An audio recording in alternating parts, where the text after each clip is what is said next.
అది ఎక్కి దూకేద్దామని డిసైడ్ అయిపోయాం. ఆ న్యూస్ పేపర్ చేతిలో పట్టుకున్నా, వెళ్ళా, 3 అంతస్తులు పైకి ఎక్కా. పైకి ఎక్కిన తర్వాత కింద చూస్తే బస్సులు, లారీలు అన్నీ వెళ్తున్నాయి. దూకాలా వద్దా ఒకటే డౌటు. ధైర్యం చేశా, ఈ చెడ్డ పేరు కన్నా ఈ చావే బెటరు అని డిసైడ్ అయిపోయి దూకేశా. దూకిన తర్వాత ఏమైందంటే ఒక విచిత్రం జరిగింది. కరెక్ట్గా భూమికి ఒక 2 అడుగులు ఉందనగా, ఇంకా నేను నేల మీద పడతాననగా మంచం మించి ఢామ్మని కింద పడ్డా. ఏం జరిగింది? ఇదంతా ఏంటిది? నా కళ. నేను కలగన్నా. కళలో ఎగ్జామ్ రాశా. ఎగ్జామినేషన్లో క్వశ్చన్ పేపర్ ఎవరు ప్రిపేర్ చేశారు? నేనే ప్రిపేర్ చేశా. ఎగ్జామ్ ఎవరు రాశారు? నేనే రాశా. ఫెయిల్ అయింది ఎవరు? నేనే ఫెయిల్ అయ్యా. సూసైడ్ చేసుకుందామని డిసైడ్ అయింది ఎవరు? నేనే. న్యూస్ పేపరు నేనే. న్యూస్ పేపర్ కూడా నేనే. 3 అంతస్తుల బిల్డింగు నేనే. ఎక్కడి నుంచి వచ్చింది అది? నా లోపల నుంచే వచ్చింది. పైనుంచి దూకింది ఎవరు? నేనే. పైనుంచి చూసినప్పుడు కనిపించిన బస్సులు, లారీలు ఇవన్నీ ఎవరివి? నీవు నావే. మొత్తం అన్నీ నావే. ప్రభవాహ నాలోంచే పుట్టే. దూకా. ఎక్కడి నుంచి ఎక్కడ దూకాను? కలలో కాబట్టి మంచం మించి నేల మీదకి దూకా. కింద పడ్డా. అంతకుమించి ఏమైనా జరిగిందో చూడండి. ఇవన్నీ ఎక్కడ పుడుతున్నాయి? కళలో వచ్చేటటువంటివన్నీ మీరు కళ చూస్తున్నంతసేపు, కళలో ఉన్నంతసేపు కళలో కనిపించేటటువంటి వస్తువులు కానీ, కళలో కనిపిస్తున్నటువంటి వ్యక్తులు కానీ వాళ్ళందరూ వాస్తవమా కాదా? అవన్నీ ఎక్కడ పుడుతున్నాయి? కళలోనే పుడుతున్నాయి, నా లోపలే పుడుతున్నాయి, నా మనసులోనే పుడుతున్నాయి, నా మనసులోనే ఉంటున్నాయి, నా మనసులోనే తిరుగుతున్నాయి. అవన్నీ కూడా నేను పుట్టించినటువంటివి నా లోపలే తిరుగుతున్నాయి.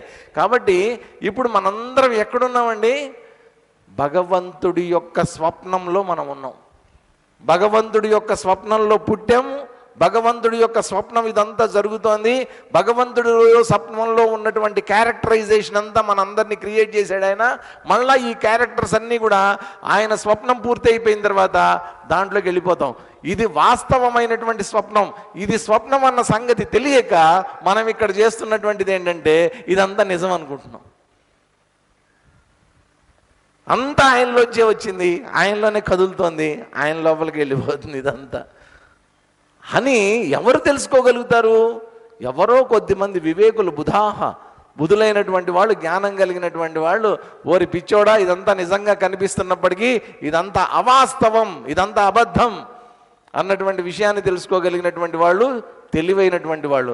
మన దృష్టిలో ఎలాంటిదంటే కనిపించేటటువంటిది అబద్ధము అంటే వాడు అజ్ఞాని అంటాం మనం. రివర్స్లో ఉంటాం మనం. వాడు అజ్ఞాని అండి, వాడికి తెలియదు అది నిజమంటే. అబద్ధం అంటాడేంటండి కనిపిస్తుంటే అంటాం మనం.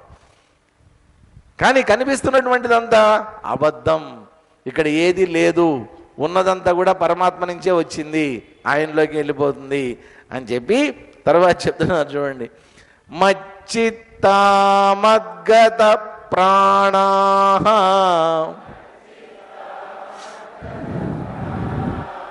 బోధయంతః పరస్పరం కథయంతశ్చ మాం నిత్యం తుష్యంతి చ రమంతి చ మచ్చిత్తామద్గత ప్రాణాః బోధయంతః పరస్పరం కథయంతశ్చ మాం నిత్యం తుష్యంతి చ రమంతి చ మచ్చిత్తాః మనసుని నాయందే నిలబెట్టి మద్గత ప్రాణాః జీవితాన్ని కూడా నాకే సమర్పించి మాం పరస్పరం కథయంతః చ నా గురించి ఒకళ్ళకొకళ్ళు చెప్పుకుంటూ నిత్యం తుష్యంతి రమంతి ఎవరైతే నిరంతరం తుష్యంతి చ రమంతి చ ఎప్పుడు ఆనందంగా హాయిగా ఆనందంగా ఉంటారో తర్వాత శ్లోకం కూడా చదివేద్దాం కంటిన్యూషన్ అది తేషాం సతతయుక్తానాం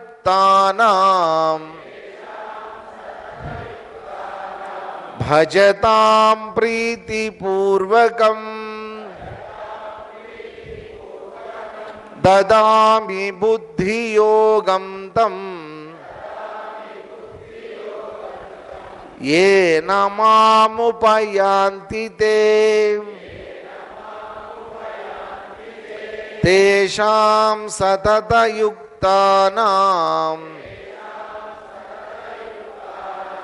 భజతాం ప్రీతిపూర్వకం భా కరెక్ట్గా ఒత్తు పలకాలండి మహాప్రాణం భజతాం ప్రీతిపూర్వకం దదామి బుద్ధియోగం తం ఏన మాముపయాంతి తే మీకు వీలైతే ఇంటికి వెళ్ళిన తర్వాత ఏం చేస్తారంటే ఇవాళ అయిపోయిన శ్లోకాసు 7, 8 ఎన్నో కంప్లీట్ చేస్తున్నాం రోజు ఆ 7, 8 శ్లోకాలు మీరు ఇంటికి వెళ్ళిన తర్వాత ఏం చేస్తారంటే మీకు మీరుగా సొంతగా చదవడానికి ప్రయత్నం చేయండి.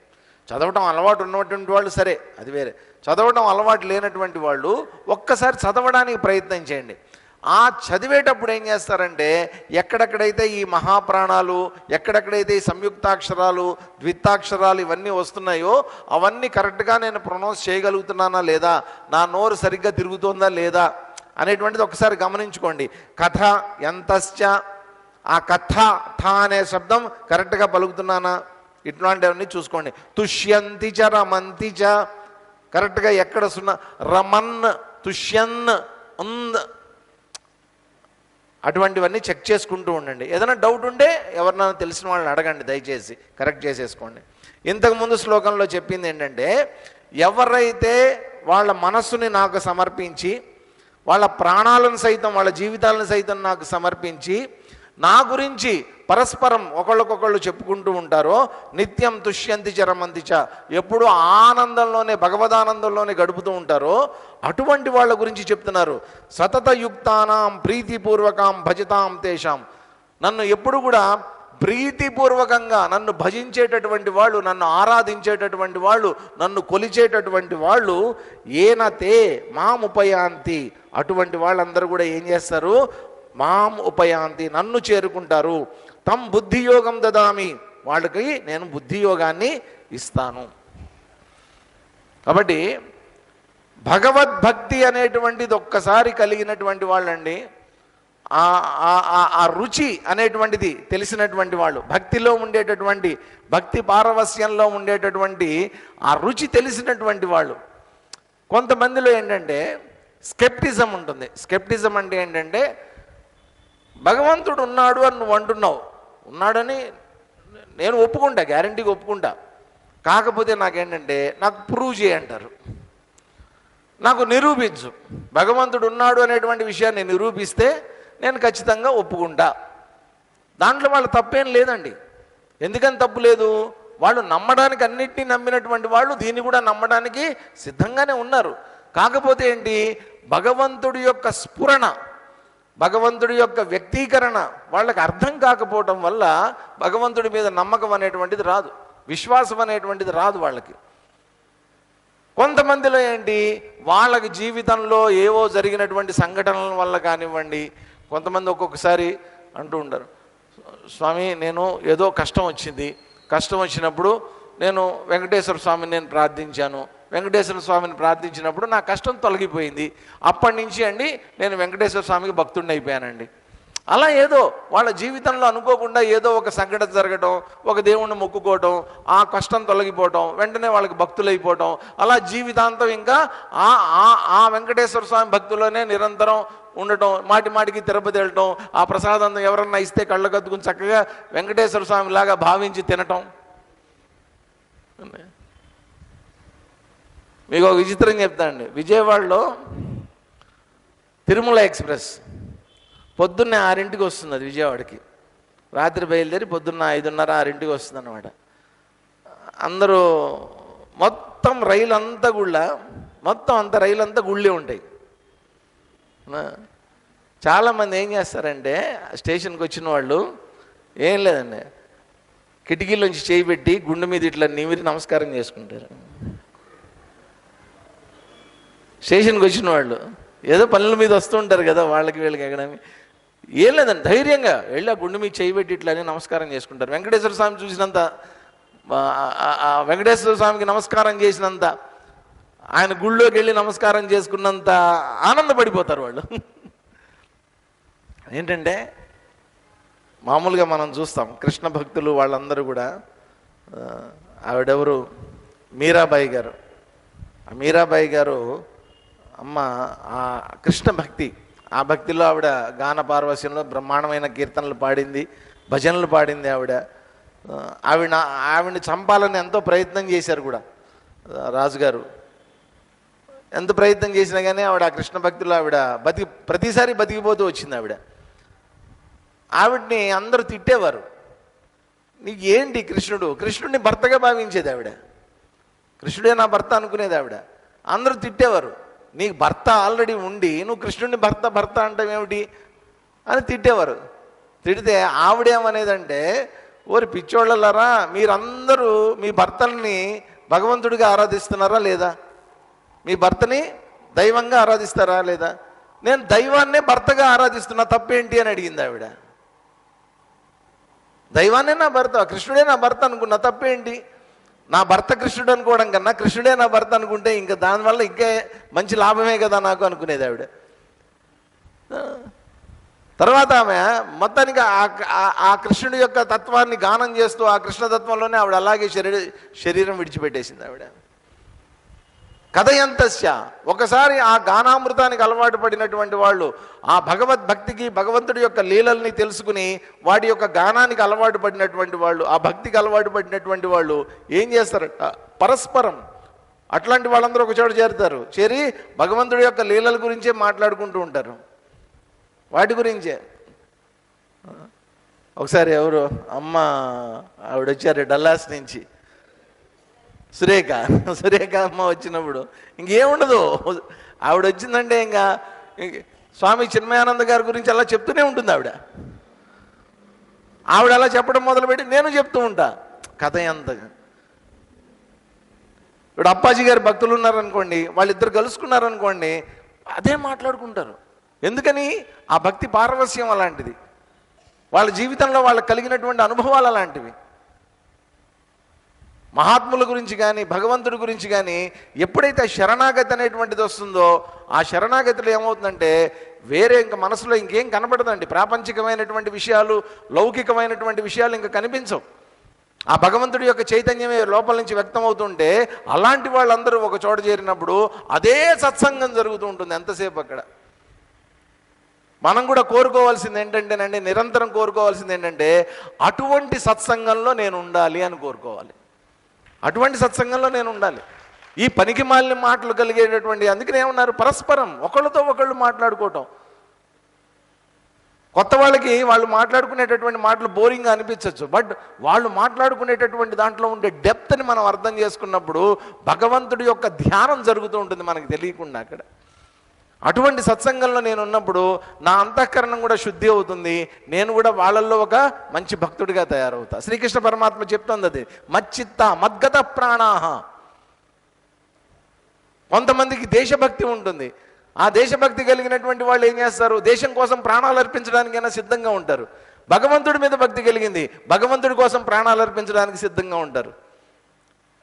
ఒక ఇష్టమైనటువంటి వ్యక్తి మీద నాకు గురి కుదిరింది, అటువంటి వాడి కోసం ప్రాణాలైనా అర్పించడానికి సిద్ధపడతారు.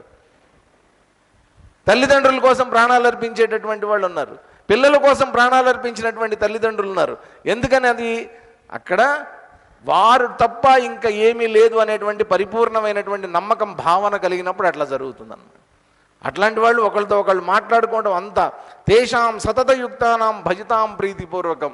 అటువంటి వాళ్ళందరూ కూడా నన్ను ఎంతో ప్రీతిపూర్వకంగా, నన్ను ఇష్టంగా నా గురించే నిరంతరం మాట్లాడుకుంటూ ఉంటారు. కాబట్టి దదామితం బుద్ధియోగం, అటువంటి వాళ్ళందరికీ కూడా నేను బుద్ధియోగాన్ని ప్రసాదిస్తాను అని అంటున్నాడు.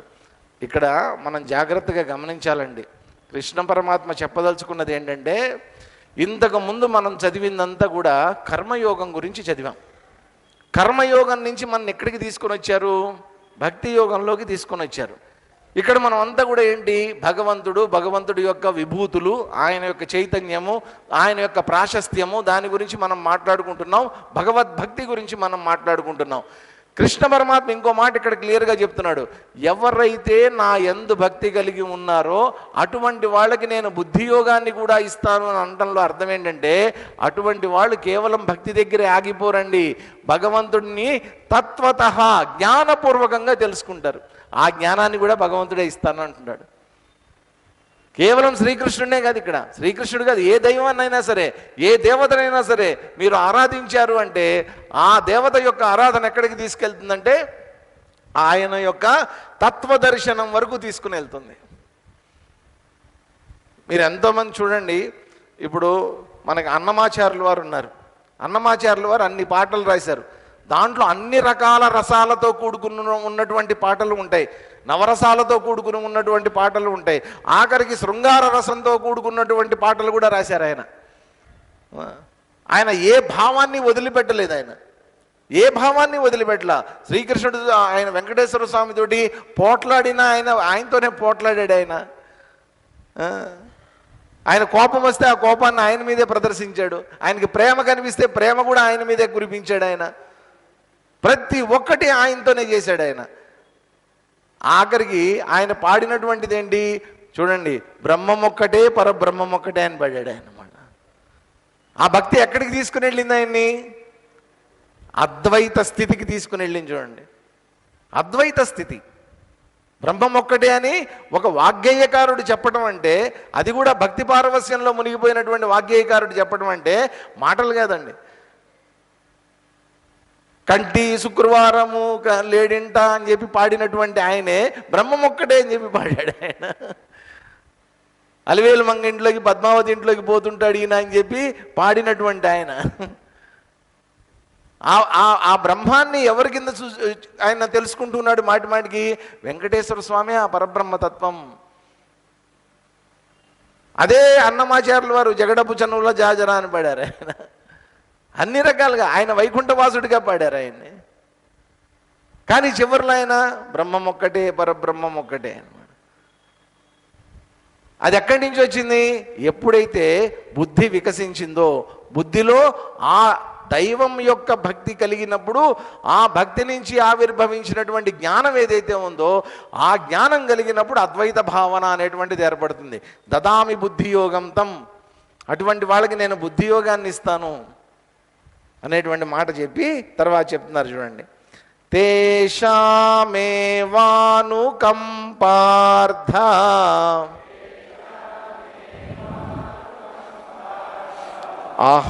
అహమజ్ఞానజం తమః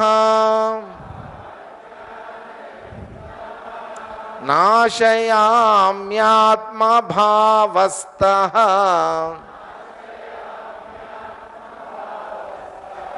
జ్ఞానదీపేన భాస్వత తేషామేవానుకంపార్థ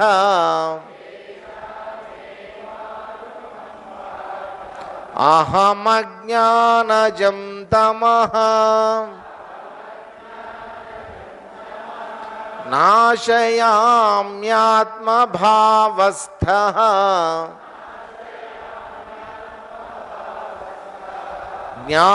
జ్ఞానదీపేన భాస్వత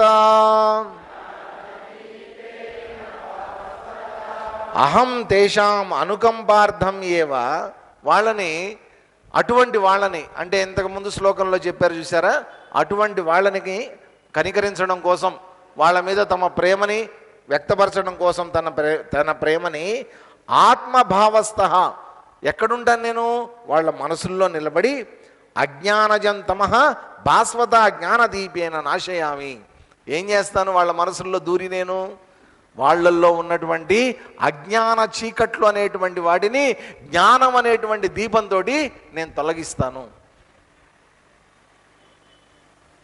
ఎవరైతే భగవద్భక్తిలో ఉన్నటువంటి వారు, ఎవరైతే భగవంతుడి గురించే నిరంతర చింతన చేసేటటువంటి వారు, ఎవరైతే భగవంతుడి గురించే నిరంతరం మాట్లాడేటటువంటి వాళ్ళు, చెప్పుకునేటటువంటి వాళ్ళు, వినేటటువంటి వాళ్ళు, తచ్చింతనం తత్శ్రవణం తదన్యోన్య కథనం, ఇలా నిరంతరం భగవద్భక్తిలో నేను రమిస్తూ ఉన్నటువంటి వాళ్ళ హృదయంలోకి నేను ప్రవేశించి ఏం చేస్తాను, అక్కడ ఖాళీగా కూర్చోను.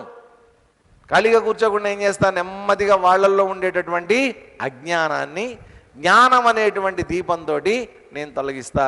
అజ్ఞానం చీకట్లని జ్ఞానదీపంతో తొలగిస్తాను అంటంలో అర్థం ఏంటంటే, ఇప్పటిదాకా నువ్వు చూసినటువంటి నా భగవత్ స్వరూపం ఏదైతే ఉందో ఇది రూపంగా చూసావు. ఇప్పటిదాకా నన్ను ఒక రూపంతో చూసావు. ఇక ముందు నువ్వు ఎలా చూస్తావో తెలుసా, రూపం కాదు స్వరూపాన్ని చూస్తావు. నువ్వు నా రూపం వేరు, నా స్వరూపం వేరు. నా రూపాన్ని నువ్వు కోరుకున్నావు, రూపాన్ని చూసావు, అక్కడితో ఆగిపోవద్దు. నా స్వరూపాన్ని కూడా చూడు. ఆ స్వరూప జ్ఞానాన్ని కూడా ఎవరిస్తారయ్యా, నేనే ఇస్తా.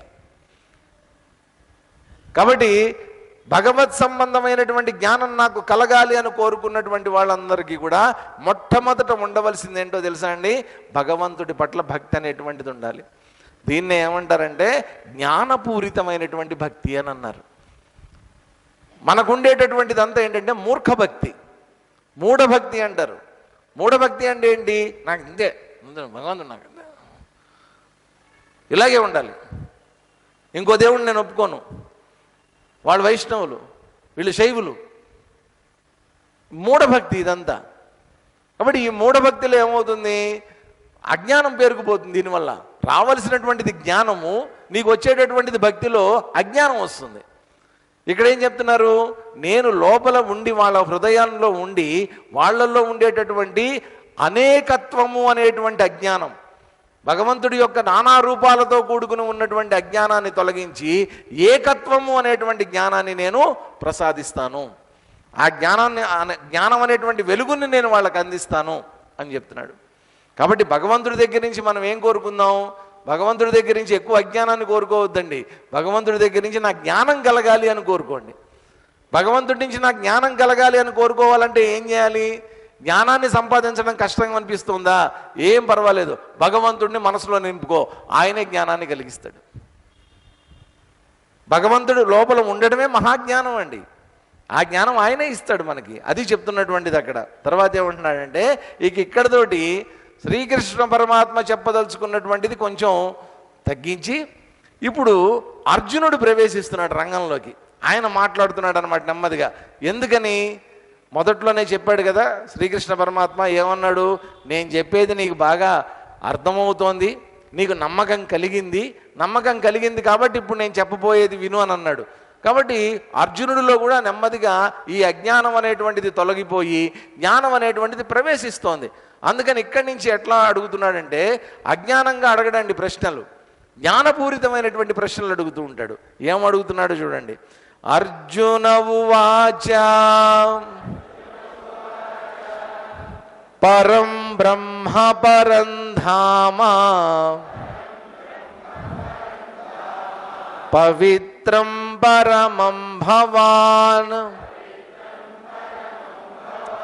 పురుషం శాశ్వతం దివ్యం ఆదిదేవమజం విభుం. అర్జున ఉవాచ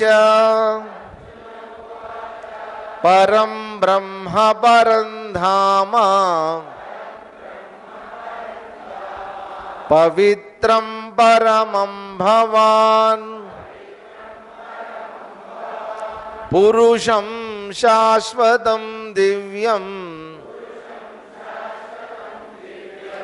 ఆదిదేవమజం విభుం. అర్జున ఉవాచ, అర్జునుడు అంటున్నాడు, ఏమంటున్నాడు? భవాన్, నువ్వు పరంబ్రహ్మ, నువ్వు పరబ్రహ్మానివి. పరంధామ, నువ్వు పరంధామానివి. పరమ పవిత్రం, నువ్వు అత్యంత పవిత్రుడివి. శాశ్వతం, శాశ్వతమైనటువంటి వాడివి. దివ్యం, దివ్యమైనటువంటి వాడివి. పురుషం, ఏకైక పురుషుడివి నువ్వే. ఆదిదేవం, మొదటి నుంచి ఉన్నటువంటి దేవతా చైతన్యం నువ్వే. అజం, పుట్టుక లేనివాడివి నువ్వు. విభుం, సర్వవ్యాపివి నువ్వు. ఈ మాటలన్నీ ఎవరంటున్నారు? అర్జునుడు.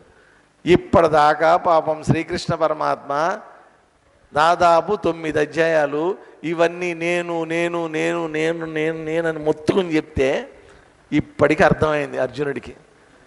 అర్థమయ్యి, అయ్యా నువ్వే పరమాత్మ, నువ్వే పరంధామ, నువ్వే విభువు, నువ్వే ప్రభువు, అన్నీ నువ్వే. కన్ఫర్మేషన్ అంటాం. కన్ఫర్మేషన్ అంటే ఇప్పుడు నేను చెప్పుకుంటూ ఉంటే అది ఎలా ఉంటుందంటే, మాటి మాటికి నా గురించి నేను చెప్పుకుంటున్నాను అనుకోండి, ఎలా ఉంటుంది? డబ్బా కొట్టుకున్నట్టు ఉంటుంది, సెల్ఫ్ డబ్బా కొట్టుకున్నట్టు ఉంటుంది. పాపం అర్జునుడు, శ్రీకృష్ణుడు కూడా ఇప్పటిదాకా ప్రతిసారి నన్నే నమస్కారం చెయ్యి, అదేంటి ఇంతకుముందు అధ్యాయంలో అంతా అన్నాడు కదా, నాకే నమస్కారం పెట్టు, నన్నే నా మనసులో నీ మనసులో నిలుపుకో, ఇవన్నీ చెప్తూ వచ్చాడు. మన్మనా భవ మద్భక్త మధ్యాజీ మాం నమస్కురు మామే వైశ్యసియుక్తైవం మాం మాం మాం మాం, నన్ను నన్ను నన్ను, నేనే నేనే నేనే, అంతా నేనే నేనే నేనే నేనే. అర్జునుడికి ఇన్నిసార్లు విన్న తర్వాత ఇక అజ్ఞానం ఉంటుందండి ఎవరికన్నా? తొలగిపోయింది అజ్ఞానం, తొలగిపోయి ఇప్పుడు ఒప్పేసుకున్నాడు. బాబు, ఇప్పటిదాకా నేనేమనుకున్నానంటే నువ్వు ఏదో చిన్నప్పుడు రేపల్లిలో ఆడుకున్నటువంటి కృష్ణుడివి నువ్వు, అక్కడేదో